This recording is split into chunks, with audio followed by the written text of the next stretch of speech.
देखो, a body of mass 10 kg lie on a rough plane incline at an angle 30 degree to the horizontal. Horizontal के साथ angle कितना बना रखा है? 30 डिग्री। चलो हॉरिजॉन्टल के साथ एंगल बनाते हैं अपन, कितना? 30 डिग्री। ये है अपने पास एक इंक्लाइन प्लेन जो हॉरिजॉन्टल के साथ एंगल कितना बना रखा है? 30 डिग्री। 30 डिग्री, ठीक है। इसका जो म्यू है ऑब्जेक्ट और सरफेस के बीच में 0.5 है। एक ऑब्जेक्ट को हमने यहाँ रखा, हमें बताना क्या है कि इसको ऊपर की तरफ खींचने के लिए मिनिमम फोर्स कितना लगाना पड़ेगा, उसको हमने बोल दिया एफ लगाना पड़ेगा। जैसे ही ऊपर फोर्स लगेगा, नीचे की तरफ क्या लगने लग जाएगा? उसमें फ्रिक्शन। इधर क्या लगेगा? फ्रिक्शन। और इधर ही एक फोर्स और होता है अपने पास, ग्रेविटेशनल फोर्स। यानी इसमें जो एम लगेगा, एम वो लगेगा ऐसे, एम।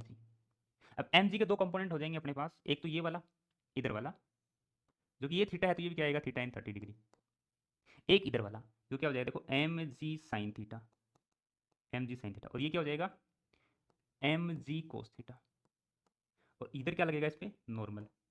अगर हम फ्रिक्शन फोर्स निकालें तो फ्रिक्शन फोर्स जो होगा अपने पास क्या होगा? म्यू और एन होगा, यानी नॉर्मल होगा। म्यू की वैल्यू 0.5 और अपने पास इसका एन की वैल्यू कितनी है? M G cos theta. तो एम की वैल्यू 10, जी की वैल्यू भी 10 और कोस 30। कोस 30 की वैल्यू कितनी होती है? √3/2, √3/2। तो देखो इसको हम सोल्व करें तो ये देखो 5 टाइम ये 10, ये कितना हो गया? 25 √3, 25 √3।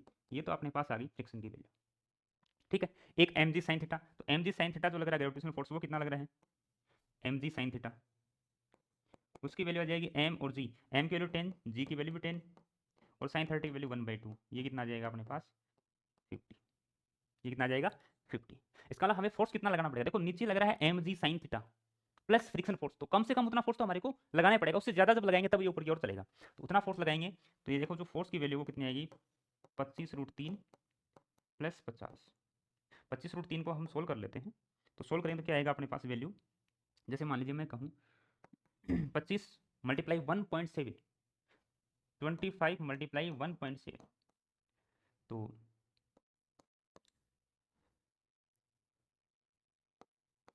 ये आएगा 42.42.5, ये 41.5 अप्रोक्स। यानी कितना आ गया अप्रोक्स में? 92 के आसपास। यानी मिनिमम फोर्स कितना लगाना पड़ेगा? 92। 92 है क्या इसमें? 92 अपने पास है 91.4, 91.4 न्यूटन मिनिमम रिक्वायर्ड फोर्स होगा इसको ऊपर की तरफ चलाने के लिए।